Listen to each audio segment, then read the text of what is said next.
할렐루야. 2021년 6월 달 영상 기도회를 시작하도록 하겠습니다. 사도신경으로 신앙을 다 함께 고백하겠습니다. 전능하사 천지를 만드신 하나님 아버지를 내가 믿사오며 그 외아들 우리 주 예수 그리스도를 믿사오니 이는 성령으로 잉태하사 동정녀 마리아에게 나시고 본디오 빌라도에게 고난을 받으사 십자가에 못 박혀 죽으시고 장사한 지 사흘 만에 죽은 자 가운데서 다시 살아나시며 하늘에 오르사 전능하신 하나님 우편에 앉아 계시다가 저리로서 산자와 죽은 자를 심판하러 오시리라. 성령을 믿사오며 거룩한 공회와 성도가 서로 교통하는 것과 죄를 사하여 주시는 것과 몸이 다시 사는 것과 영원히 사는 것을 믿사옵나이다. 아멘.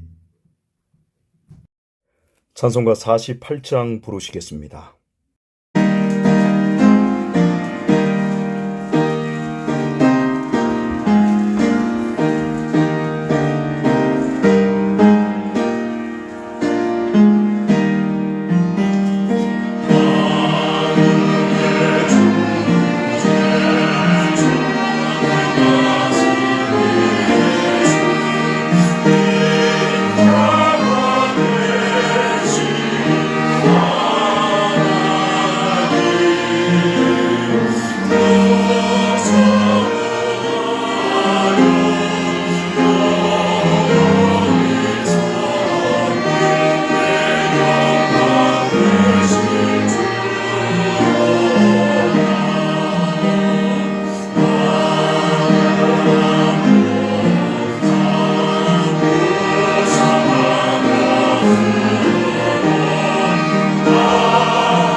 오늘의 기도는 최순민 청년입니다.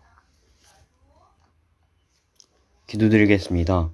자비로우신 하나님, 오늘도 저희에게 생명 주심에 감사를 올려드립니다. 저희의 하루하루의 삶과 생명은 우리의 것이 아니라 하나님 아버지의 선물인 것을 믿습니다. 오늘도 호흡하고 걷고 말하고 찬양하며 예배하게 하심을 감사드립니다. 지난 날 동안 저희들을 지켜주시고 부족함에도 안아주시고 용서하여 주심을 감사합니다. 만약 우리에게 허물이 있다면 용서하여 주시고 긍휼히 여겨주셔서 주님의 크신 사랑으로 회복되고 치유되는 시간이 될 수 있도록 하여 주옵소서. 코로나로 인해 나라가 힘들어하고 있습니다. 하나님께서 이 나라를 긍휼히 여겨주셔서 하루빨리 이 코로나 시대가 안정화될 수 있게 도와주시고 특별히 코로나로 인해 예배가 제한되고 온라인 예배로 대체되는 일들이 번번하게 일어나고 있습니다. 이번 코로나로 인해 저희들의 마음의 믿음에 금이 가지 않게 하시고 코로나를 핑계로 나태한 신앙으로 전락하지 않게 도와주세요. 위기를 기회로 알고 날마다 하나님께 기도하고 하나님의 말씀을 묵상하는 시간들을 더 많이 갖기를 원합니다. 하나님, 교회를 위해 기도하며 말씀을 준비하시는 목사님께 성령으로 영육 간의 강건함을 더하여 주옵시고 말씀을 선포하시는 목사님께 생명의 능력을 더하여 주세요. 오늘도 우리의 기도를 들으시고 살아계셔서 역사하시는 예수님의 이름으로 기도드립니다. 아멘. 찬양 은혜 아니면을 부르시겠습니다. 은혜 아니면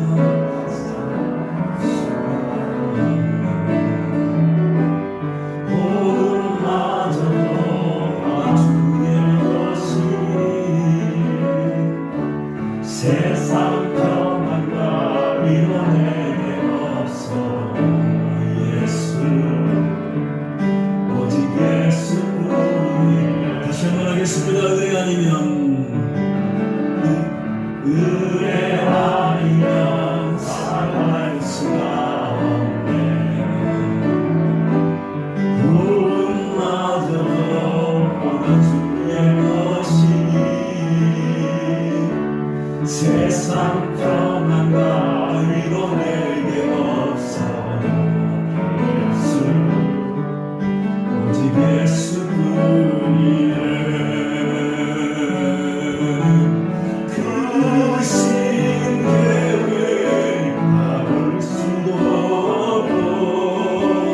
작은 고난에 지쳐도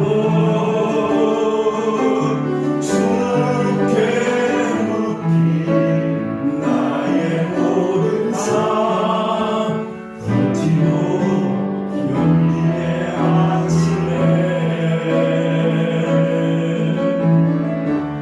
은혜 아니면 살아갈 수가 없네. 나의 모든 것 나 주께 맡기니 참된 평안과 위로 내게 주신 예수, 오직 예수뿐이네. 그 신비의 우리 다시 합시다. 그 신계가 올수록 작은 고난에 지쳐도 주께 묻기 나의 모든 삶 버티고 견디게 하시네. 아멘. 은혜 아니면 살아갈 수가 없네. 나의 모든 것 나 주께 맡기니 참된 평안과 위로 내게 주신 예수, 오직 예수뿐이네.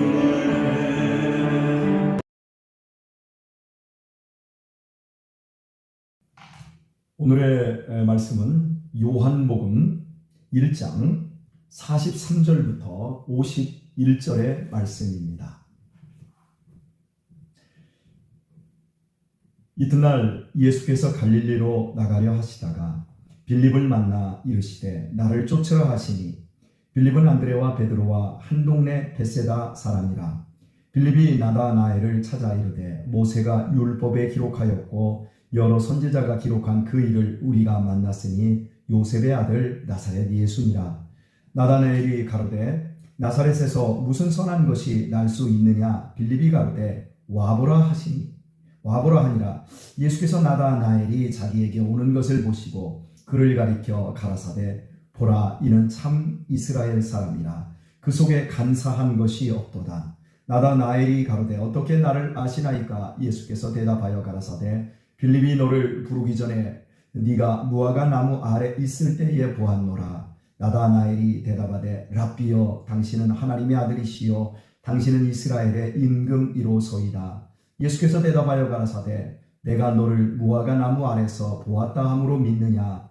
이보다 더 큰 일을 보리라. 또 가라사대 진실로 진실로 너희에게 이르노니 하늘이 열리고 하나님의 사자들이 인자 위에 오르락 내리락 하는 것을 보리라 하시니라. 아멘. 오늘의 특별 찬양은 최종국 집사님 가정에서 준비했습니다.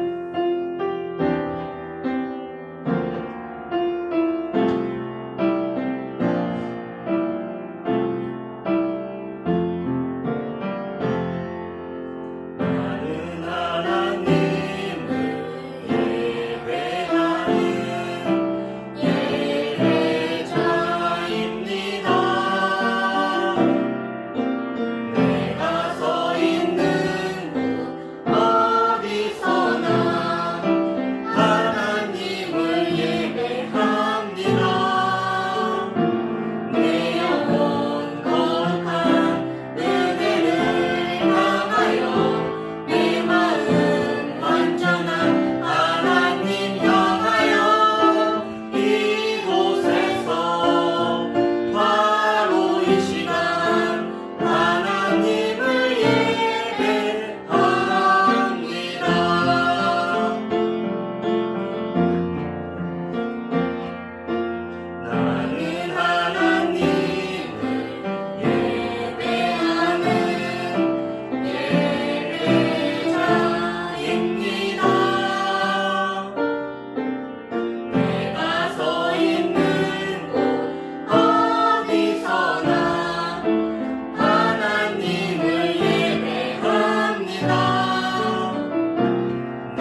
우리가 지난 시간 보았던 말씀은 하나님께서 안드레와 베드로를 어떻게 부르셨는지, 즉 예수님께서 안드레와 베드로라고 하는 형제를 어떠한 상태에서 불러주셨는지를 살펴보았더랬습니다.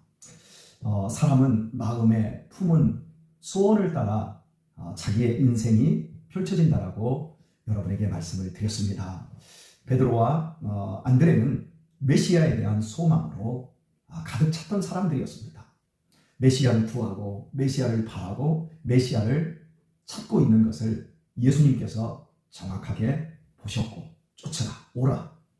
그래서 안드레와 베드로가 드디어 부름을 받는 이런 장면들을 저희들이 살펴보았습니다. 오늘은 빌립과 나다나엘이라고 하는 또 다른 예수님의 두 제자가 부름받는 장면, 바로 그 본문을 저희가 읽게 되었습니다. 하나님께서 그 나다나엘과 빌립이 누구와 연관이 되었냐면 앞선 안드레와 베드로와 연관이 되어 있다는 것을 볼 수가 있습니다. 먼저 읽은 43절을 볼까요? 이튿날 예수께서 갈릴리로 나가려 하시다가 빌립을 만났습니다. 이르시되 나를 쫓으라 하시니 빌립은 안드레와 베드로와 한 동네 베세다 사람이라 말하고 있습니다. 빌립에게 나를 쫓아라 했을 때 빌립이 곧바로 쫓아볼 수 있었어요. 왜 그럴까요? 그 마음에도 하나님의 나라, 즉 예수 그리스도를 열망하는 마음이 있었던 겁니다. 그리고 베드로와 안드레와 한 동네 사람이라 44절에서 이렇게 말씀을 하고 있지요. 왜 이 말씀을 해주고 있을까요? 그것은 베드로와 안드레와 이 빌립이 서로 뜻을 같이 하고 함께 하나님의 나라를 꿈꾸며 메시아를 기다리는 이런 사람들이었다는 걸 말하고 싶은 거예요. 그 전날이지요. 이튿날로 시작되고 있으니까요. 그 전날 베드로와 안드레가 만난 거예요. 예수님을 메시아로 만난 거예요. 그 이야기를 빌립에게 분명히 했을 것입니다. 그러니까 쫓아라, 따르라. 그럴 때 빌립이 곧바로 예수님을 쫓을 수 있었던 겁니다. 여러분, 사람은 자기가 좋아하는 것을 누군가가 하자고 할 때 곧바로 하게 되고 있어요. 낚시를 좋아하는 사람들은 어디에 물이 좋다더라, 우리 거기 가자. 그러면 곧바로 따라 나섭니다. 노름을 좋아하는 사람들은 어디에 판이 벌어졌다더라, 가자. 그러면 따라 나오지요.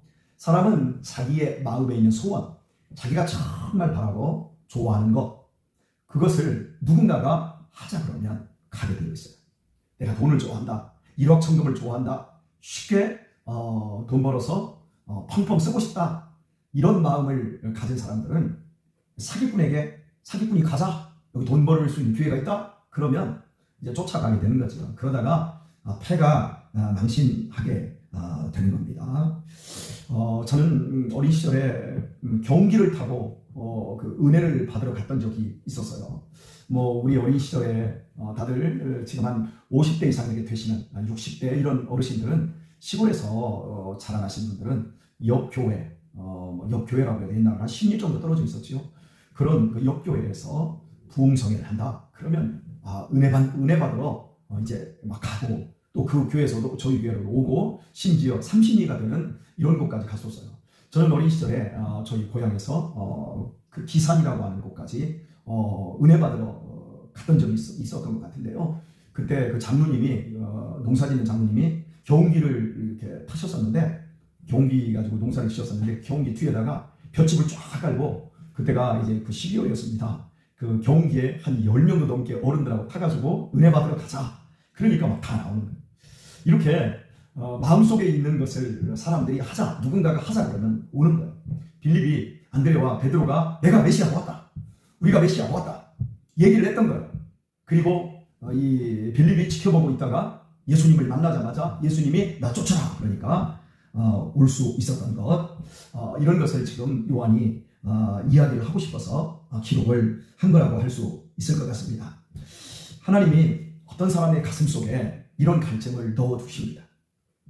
그래서 이런 그 은혜에 대한 갈증을 갖게 하시고, 은혜 받는 자리, 은혜가 부어지는 자리라고 하면 어디든지 가게 하시죠. 저는 여러분들이 어디서든지 은혜가 쏟아진다, 은혜 받는 자리에 여러분이 빠지지 않으시기를 바랍니다. 제가 여러 번 이야기했었지만, 인천에 있을 때 한 권사님은 하나님이 나 빼놓고 은혜 주시는 걸 내가 견딜 수가 없다. 그래서 당신이 갈 수 있는 예배, 어떤 신방 예배든지 무슨 부서 예배든지 원래 때 무슨 예배든지 자기하고 별로 상관이 없음에도 불구하고 찾아다니면서 은혜를 받는 그 권사님을 보았습니다.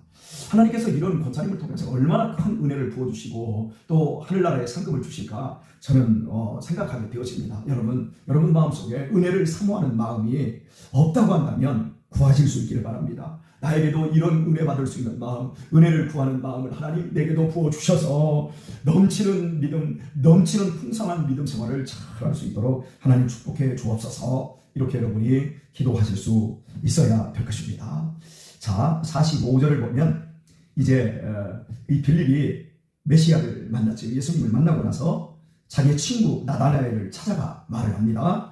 모세가 율법에 기록하였고 여러 선지자가 기록한 그 일을 우리가 만났으니, 여기서 그 일은 구약성경의 예언들, 모세가 말한 그 선지자, 그리고 많은 선지자들이 오리라 한 바로 메시아를 내가 만났다, 이렇게 소개를 했습니다.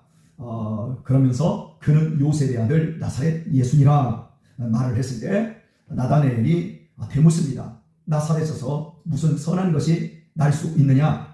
그러니까 나다나엘은 별로 탐탁지 않았던 거예요. 물론 나다나엘도 마찬가지로 하나님의 나라를 구하고 메시아가 오기를 간절히 기도하는 사람이었습니다. 빌립과 안드레와 베드로가 같은 동네 사람이었듯이 나다나엘 역시도 같은 동네 사람이었든지 아니면 옆 동네였을 텐데 분명한 건 비전이 같았던 거예요. 그들의 소원이 같았던 것은 사실이에요. 그런데 아직 이 나다나엘은 예수님을 보지 못했어요.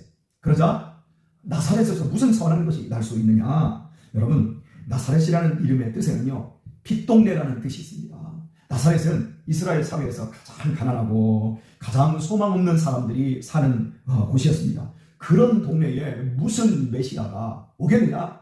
메시아가 온다면 예루살렘에 와야지. 메시아가 온다면 좋은 믿음의 집안에 와야지. 왕가에 오든지 제사장의 집안에 와야지. 무슨 나사렛 빚쟁이 집안에 온단 말이냐? 나사렛에 무슨 선한 것이 나겠느냐? 이렇게 비아냥거린 겁니다. 여러분, 그래요. 많은 사람들은 쫄대밭에 쫄대가 나고 왕대밭에 왕대가 난다 생각을 합니다. 그러나 하나님의 나라의 법칙은 다릅니다. 쫄대밭에서 왕대가 날 수도 있어요. 여러분, 개천에서 용난다 그러죠? 그렇습니다. 복음 안에서 하나님이 불러주실 때는 하나님이 죄인을 부르셔서 의인을 만드십니다. 연약한 자를 부르셔서 강한 자를 만드십니다. 가난한 자를 부르셔서 부유한 자를 만들어 주십니다. 믿으시기를 바랍니다. 믿음대로 되어집니다. 우리 지금 각자 가정에서 예배드리는 우리 성도 여러분, 절대 하나님의 나라를 무시하지 마시길 바랍니다. 저 사람이 얼마나 큰 사람 되겠어? 저 아이가 뭐가 되겠어? 무슨 선한 것이 나겠어? 저 집안에서, 저 교회에서 무슨 선한 것이 나겠어? 그렇게 생각하지 마십시오. 우리 교회 같이 작은 교회에서 무슨 선한 것이 나겠어? 아닙니다. 우리 교회 같은 곳에서도 세계를 지배할 수 있는, 세계를 이끌어갈 수 있는 위대한 리더도 나올 수 있으리라 믿습니다. 여러분 가정에서 그런 사람들이 나오게 되기를 주의 이름으로 축원합니다. 선한 것이 갈릴리에서 무슨 선한 것이 나오겠느냐? 나사렛에서 무슨 선한 것이 나오겠느냐? 이렇게 그 말을 했을 때 빌립은 딱 한마디만 했습니다. 와봐라! 와봐라! 말로 설명할 길이 없는 거야. 그냥 와보라는 거예요. 와봐라! 네가 한번 봐봐라! 이렇게 말을 했습니다. 그래서 이제 나다나엘이 빌립의 말을 듣고 빌립과 함께 오는 거예요. 이게 중요해요. 이게 평소에 우리가 어떤 사람들과 교제해야 하는지를 생각을 해봐야 됩니다. 내가 다른 사람들에게 한번 와봐. 우리 교회 예배에 한번 와봐. 내 사랑하는 가족들에게 한번 와봐.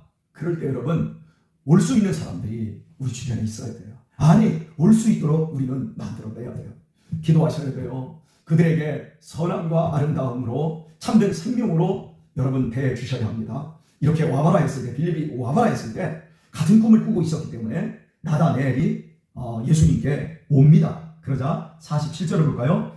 예수께서 나다나엘이 자기에게 오는 것을 보시고, 여기서 이 보다라는 표현을 또 하고 있습니다. 베드로가 오는 걸 보았고요. 안드레가 오는 걸 봤잖아요. 봤어요. 근데 이 본다라고 하는 단어를 여러분 그냥 이렇게 쑥 훑어본 게 아니라 자세히 봤다는 거예요. 예수님은 그 사람의 삶을, 어제의 삶을, 오늘의 삶을 다 알고 계세요. 그 사람의 중심도 다 알고 계셔요. 예수님께서 나다나엘을 쫙 살펴보시고 그를 가리켜 가라사대 감탄을 하시는 거예요.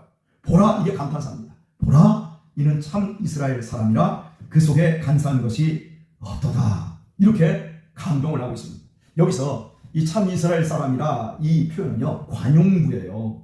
이게 무슨 말이냐면 이 사람은 정말 메시아를 기다리는 사람이다. 이스라엘의 소망은 메시아거든요. 이스라엘은 지금 현재 400년 동안 하나님의 말씀이 내리지 않고 있어요. 그리고 로마의 압제 속에 있습니다. 로마 압제 전에는 헬라의 식민지였고, 헬라 전에는 페르시아의 식민지였고, 또 페르시아 전에는 바벨론의 식민지였어요. 무려 막 400년, 500년 막 이 세월 동안 이스라엘은 아무런 소망이 없었어요. 그런 가운데서도 참된 소망은 하늘에 있고 하나님의 말씀에 있고, 이걸 붙잡고 기도하는 사람들, 정말 메시아만을 기다리는 순수한 사람들이 이스라엘 사람이었어요. 그래서 이건 이 사람 참 이스라엘 사람이라 이렇게 말할 때 이 사람은 진짜 신앙입니다, 이런 표현이 있어요. 이 표현을 예수님께서 하셨어요. 나다나엘이 얼마나 신앙이 순수한지. 그러면서 또 한 가지를 더 말씀하셨어요. 그 속에 간사한 것이 없도다. 여러분의 신앙도 간사한 것이 없기를 바랍니다. 여러분들도 참 이스라엘이 되시기를 축복합니다. 재상평 이호수 인중직사형이라는 말이 있습니다. 재물은 모든 사람에게 공평한 것처럼 사람도 모든 사람에게 잣대와 같아야 된다고 했습니다. 하나님이 보실 때 여러분의 속이나 여러분의 외형이나 여러분의 노력하는 것이나 여러분의 속에 숨은 뜻이나 모두 잣대같이 간사가 없고 참된 신앙인이 될 수 있기를 바랍니다. 저 역시 그런 사람이 되려고 참 많이 애를 씁니다. 제가 섰다고 생각하지 않고 늘 넘어질까 조심하면서, 하나님, 제가 목사로서 이 겉모양만 목사가 아니라 내 내면도 목사로서 점점 변해가고 더 아름답게 되어지는 그런 사람으로 저도 참 이스라엘 사람 되게 해주시고 제 안에 간사함이 없게 해 주옵소서. 저도 계속 기도하고 있습니다. 사랑하는 여러분들도 그렇게 기도하며 참 예수님이 보실 때 넌 참 이스라엘 사람이야, 너는 참 간사가 속에 없어, 이런 칭찬을 받는, 이런 감동을 예수님께 드릴 수 있는 우리 성탄 장로교회 성도님들이 되었으면 좋겠습니다. 여기에서 이 간사가 없다 할 때 이 간사함이 없다, 이 단어가 원문을 보면 미끼예요. 미끼. 여러분, 미끼가 뭔 줄 알지요? 고기를 잡을 때 미끼를 던지죠. 미끼를 고기가 물게 하지요. 여러분, 왜 여기에서 간사하다, 간사함이 없다를 왜 미끼라고 하는 단어를 썼을까요? 여러분, 기도를 미끼로 던집니다. 예배를 미끼로 드릴 수 있습니다. 충성을 미끼로 바칠 수 있습니다. 11조를 미끼로 던질 수 있습니다. 왜요? 하나님께 미끼를 던지는 거예요. 나의 종교 행위를 가지고 하나님께 미끼를 던져서 하나님이 탁 물으면 하나님이 나한테 대박을 주실 거야. 여러분, 이렇게 신앙생활 하면 안 됩니다. 우리 성도님들 가운데 이런 사람 없기를 바랍니다. 여러분, 하나님 앞에서 다 감사하시고 하나님 앞에서 아무런 미끼 없이, 하나님, 나는 하나님이 너무 좋습니다. 나는 하나님을 너무 사랑합니다. 나는 내가 하나님 앞에 바치는 충성, 예배, 이 모든 것 그냥 하나님께 다 예배로 올려드리기를 원합니다. 여러분, 하나님이 우리에게 주신 것이 많고 베풀어 주신 것이 많아서 나를 구원하시고 나를 자녀 삼아 주신 것이 너무너무 감사해서 진짜로 하나님께 미끼 던지는 것이 아니라 하나님께 감사로 산 제사를 드리는 우리 성도님들이 되셔야 하는데, 바로 나다나엘이 그런 사람이었던 겁니다. 이 나다나엘이 예수님께서 이렇게 말을 하자 깜짝 놀랐어요. 그러면서 이제 물어요. 어떻게 나를 아시나이까? 당신이 나 언제 보았습니까? 나 어떻게 합니까? 이렇게 묻자 예수님은 대답하십니다. 빌립이 너를 부르기 전에, 빌립이 너 여기 데려오기 전에 네가 무화과 나무 아래 있을 때에 보았노라, 이렇게 말해요. 여러분, 이 역시 이제 관용구예요. 그 이스라엘 사회에서 무화과 나무 아래 앉았다, 이 말은 이스라엘 백성들이 그 에스라 시대부터 즉 바벨론 포로로 끌려갔던 그 시대부터 또 돌아와서 우리가 바벨론으로 끌려갔던 이유는 하나님의 말씀을 우리가 버렸기 때문이었다. 우리가 우상이나 섬기고 우리의 신앙이 미신을 섬기는 것처럼 하나님을 섬겼기 때문에, 우리가 말씀을 몰랐기 때문에 우리가 포로로 끌려간 것이다. 그래서 우리가 말씀을 알아야 된다 해가지고 사람들이 말씀을 읽고 배우는 이런 일들이 에스라 시대에 폭발적으로 일어났어요. 그때 그 사람들이 어디에서 말씀을 배웠냐면 무화과 나무 그늘 아래서 말씀을 배웠어요. 이게 이제 굳어지기 시작한 거예요. 그래서 사람들이 말씀을 읽으려면 다 무화과 나무 아래를 찾아갑니다. 여러분 동네 예전에 느티나 마을에서는 할아버지들이 장기도 두시고 할머니들이 이제 마을 회관 같은데 이제 정자 밑에 모이셔서 부침개도 붙여서 드시고 예전에 이랬잖아요. 그래서 마을 정자 생각하면 그 할아버지들이 어른들의 놀이터 이렇게 되어졌잖아요. 그런 것처럼 이스라엘의 무화과 나무 아래 이렇게 되어지면 하나님의 말씀을 연구하고 하나님의 말씀을 공부하는 사람들 이거예요. 그러니까 이 나다나엘은 하나님의 나라를 꿈꾸면서 말씀에 약속하신 메시아를 기다리기 위해 정말 마음에 간사함이 없이 주님, 우리 민족은 하나님이 계셔야 합니다. 주님, 우리 가정에 하나님이 계셔야 됩니다. 메시아가 오셔야 됩니다. 메시아만 오시면 됩니다. 그러면서 정말 참 이스라엘 사람으로서 하나님의 말씀을 붙잡고 씨름하고 있었던 거죠. 그걸 예수님께서 보았다.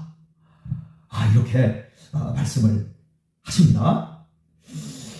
예수님은 나다나엘을 만나기 전에 나다나엘의 삶을 다 알고 계셨어요.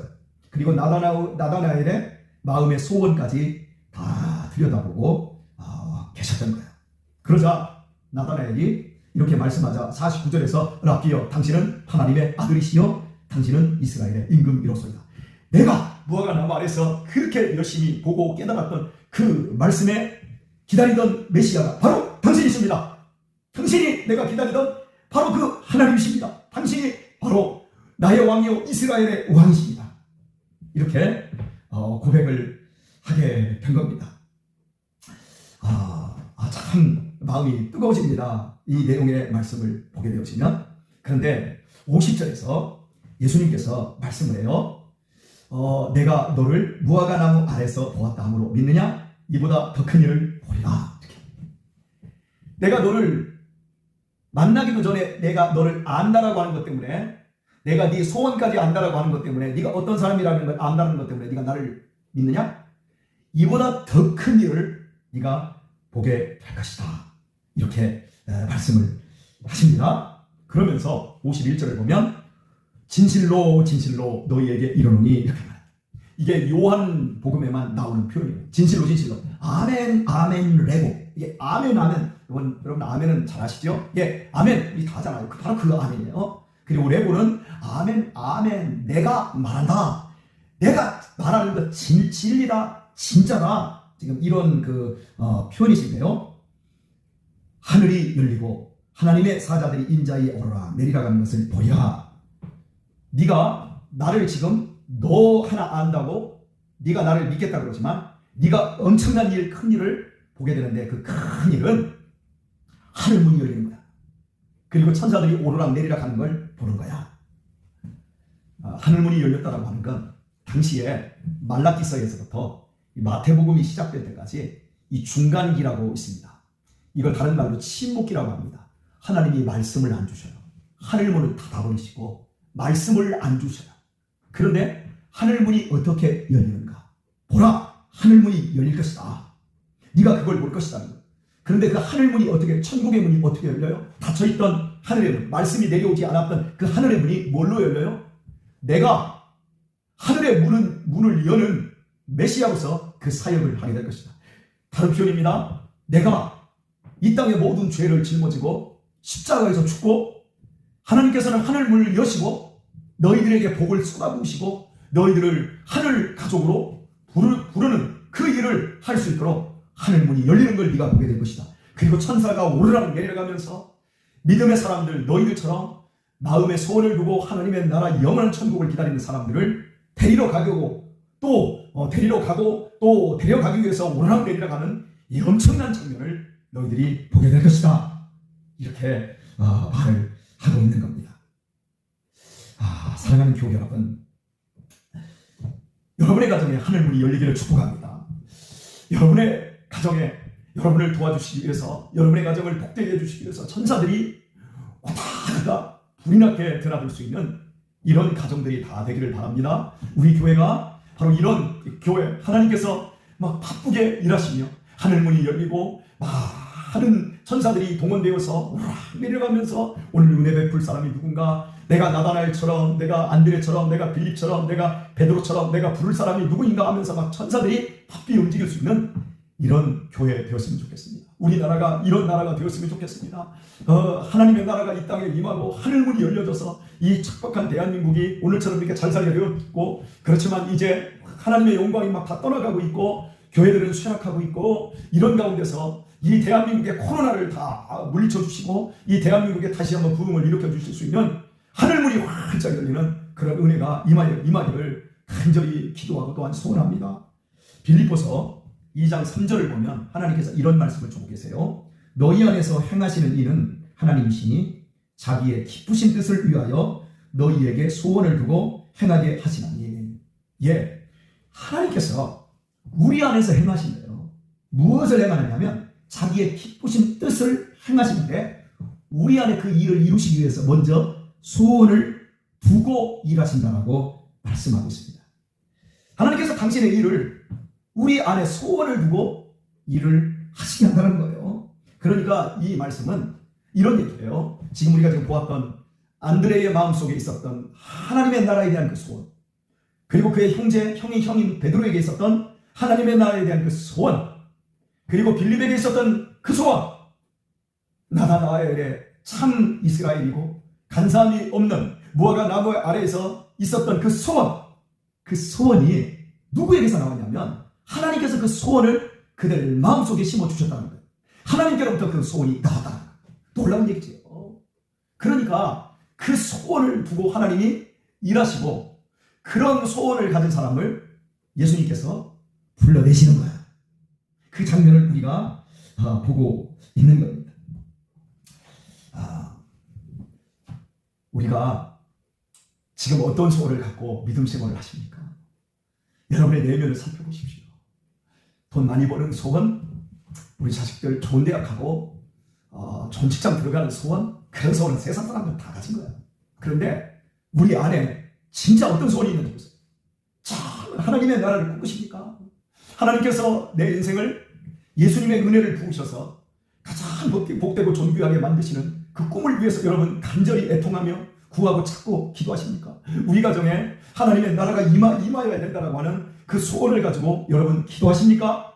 잠을 줄이고 계십니까? 여러분 간절함으로 금식하고 계십니까? 여러분 안에 그런 소원 있으십니까? 살펴보십시오. 여러분, 사람은 진짜 원하는 것, 그것이 자기의 미래라고 말씀드렸어요. 여러분이 지금 구하고 여러분의 내면에 정말 찾고 여러분의 내면에서 정말 바라는 그것이 여러분의 장래에 성취된다는 걸 여러분 기억하셔야 됩니다. 하나님께서 우리 안에 어떤 소원을 두셨나 보세요. 우리 안에 정말 하나님의 영원한 그 소원, 영원한 그 기쁘신 뜻, 그 영원한 하나님의 나라가 여러분 속에 들어있는지 살피십시오. 그거 없다면 그걸 구하셔야 합니다. 저는 여러분 모두가 정말 은혜를 구하기를 바라는데요. 제가 이제 결혼하던 그 무렵에 그때는 이렇게 하나님께 헌신하는 사람들이 참 많았어요. 특히 이제 결혼을 해서 신혼여행을 제주도도 가고 그럴 때 아니었습니까? 해외여행은 좀 어려웠었고요. 그런데 결혼하고 그 신혼여행을 기도원으로 간 내 동기 그 전도사님 부부가 있어요. 그 사람들에게는 은혜가 더 중요하다. 자기들의 결혼을 통해서 하나님께서 영광 받으시고 하나님 앞에 평생을 헌신하기를 위해서 하나님 은혜를 부어주세요. 우리 부부에게 은혜를 부어주세요. 그 은혜 때문에 신혼여행도 모두 포기하고, 그리고 그 결혼식에서 나왔던 그 축의금, 그런 것들을 하나님께 예물로 바치고 은혜 받으러 기도원에 들어가는 저는 전도사님을 제 동기로 보았습니다. 또 어떤 그 집사님 부부는 결혼하고 결혼식 축의금을 선교사님에게 몽땅 드리면서 그렇게 하나님의 은혜를 구했던 그런 가정도 제가 보았더랬습니다. 여러분, 이게 여러분 사람의 마음에서 이게 가능하다고 생각하십니까? 절대 사람의 마음이 아니에요. 하나님께서는 당신의 소원을 우리 안에 두고 일을 하세요. 저는 지금 제 인생을 돌아보면 제가 입양도 했고 어머니도 모시고 살았잖아요. 그리고 이 교회도 개척했지 않습니까? 이 모든 것들을 살펴보면 이 제 계획이 아니었어요. 제가 인간적으로 할 수 있는 일이 아니었어요. 그때 하나님이 저한테 소원을 주셨어요. 우리 아내의 마음속에도 소원을 주셨어요. 하나님이 소원을 두고 일하셔요. 나를 넘어버리는 거예요. 내 이기적인 생각 다 넘어버리는 거예요. 저는 여러분 마음속에도 오늘 이 시간 하나님의 말씀이 임할 때 여러분에게도 소원이 일어나기를 원합니다. 여러분 속에도 이 인간적인 소원 말고요, 이 한시적이고 유한한 이 70년 80년 인생에서 먹고 마시고 그냥 놀고 여행 가고 이런 소원도 아니라 여러분 인생 속에서 정말 영원과 바꿀 수 있는 그 소원이 여러분 속에 일어나기를 주의 이름으로 축원합니다. 소원이 일어날까봐 여러분 걱정되십니까? 아닙니다. 소원이 일어나면 소원을 감당할 만한 힘도 주시고 감당할 만한 지혜도 주시고 감당할 만한 건강도 물질도 다 주십니다. 여러분 속에 바로 이 소원, 하나님의 나라를 꿈꾸는 소원이 일어나기를 바랍니다. 이 소원을 하나님이 다 믿음으로 주십니다. 믿음은 하나님이 우리에게 주시는 선물이잖아요. 우리 안에서 이런 마음 안 생겨요. 절대로 이렇게 언실하고 이렇게 주님을 쫓아갈 수 있는 이런 마음이 없어요. 나다나엘 같은 마음 우리 안에서 여러분 찾아보세요. 있는지 없는지 우리 안에서 저절로 생겨날 수 있는 가능성은 0.0001%도 없습니다. 하나님께서 주시는 거예요. 여러분 찾으시길 바랍니다. 두드리시길 바랍니다. 나에게도 이러한 은혜를 부어주셔서 주님, 하나님의 소원을 갖고 하나님의 소원대로 되어지는 내 인생 후반기, 내 인생 절정기가 되도록 여러분 연세 드신 분들은 그렇게 기도하시고 우리 젊으신 분들은 인생의 절정기에 여러분 인생에 하나님의 소원이 이루어질 수 있도록 여러분 그렇게 기도하시길 바랍니다. 오늘의 말씀을 맺겠습니다. 칠흑같이 어두운 400년이라고 하는 이 중간기 과정 속에서 하나님께서 12명의 제자를 부르실 때 그 12명의 제자들의 이야기 부르는 걸 다 이야기하지 않고 오늘 요한복음은 딱 4사람의 이야기를 했습니다. 그 4사람의 이야기를 한 이유는 무엇입니까? 그들이 그 하나님의 말씀이 오지 않는 하늘문이 닫혀버린 그 흑암기 때에 하나님의 말씀을 붙잡고 무화과나무 아래서 하나님의 나라를 꿈꾸며 기도하며 서로 삶을 나누며 비전을 함께하고 있었다는 거예요. 그걸 예수님께서 정확하게 자세하게 보시고 계시다가 와봐라, 나 쫓아라. 그리고 그들을 통해서 하나님은 이 땅의 교회들을 세우시고 이 전 세계의 역사를 바꿔내시고 지금도 수많은 천사들이 하늘문을 열린 하늘문에서 들락날락거리며 많은 사람들에게 복을 가져다 주고 이 땅에 있는 모든 기도를 걷어서 하늘 보좌로 올려가시고 하늘의 은혜를 이 땅에 쏟아놓고 계시다. 그렇게 쓰임받았던 사람들이 안드레와 베드로와 빌립과 나다나엘이었습니다. 여러분들도 바로 이렇게 쓰임받는 그런 은혜로운 성도들 다 되시기를 우리 주 예수님의 이름으로 축원합니다.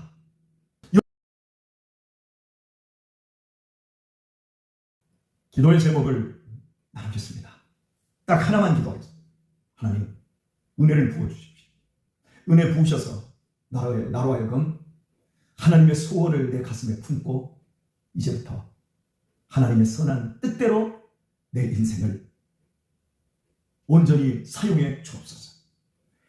내 육체적인 소원이 아닌 영원한 하나님의 소원이 내 속에서 품게 해주시고 기도하게 하시고 두드리게 하시고 찾게 해주셔서 내 장래에, 우리 가정의 장래에, 이 교회의 장래에, 이 민족의 장래 속에서 아름답게 열매 맺을 수 있게 주님 역사하여 주옵소서.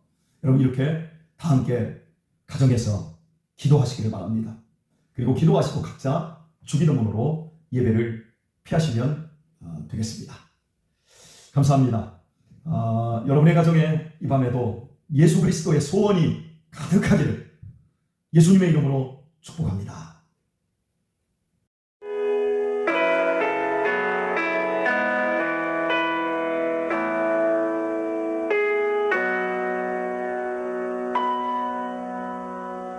이 세상을 살아가는 동안에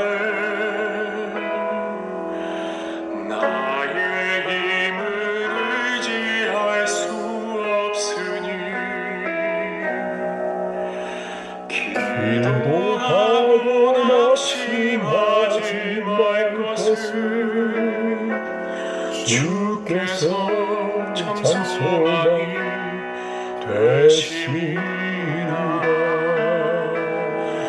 하나님의 꿈이 나의 비전이 되고 예수님의 성품이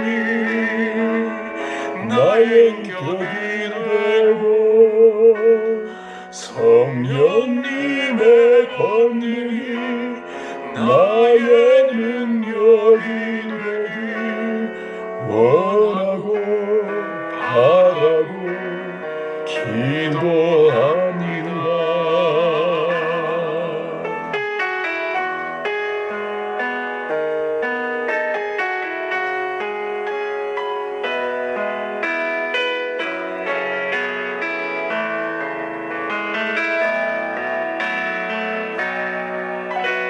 주의 길을 걸어가는 동안에 세상의 것 의지할 수 없으니 감사하고 낙심하지 말 것을 주께서 참 기쁨이 되시리라. 하나님의 꿈이 나의 비전이 되고 나의 인격이 되고 성령님의 권능이 나의 능력이 되길 원하고 바라고 기도합니다. 하나님의 꿈이 나의 비전이 되고 예수님의 성품이 나의 인격이 되고 성령님의 권능이 나의 능력이 되길 원하고 바라고 기도합니다.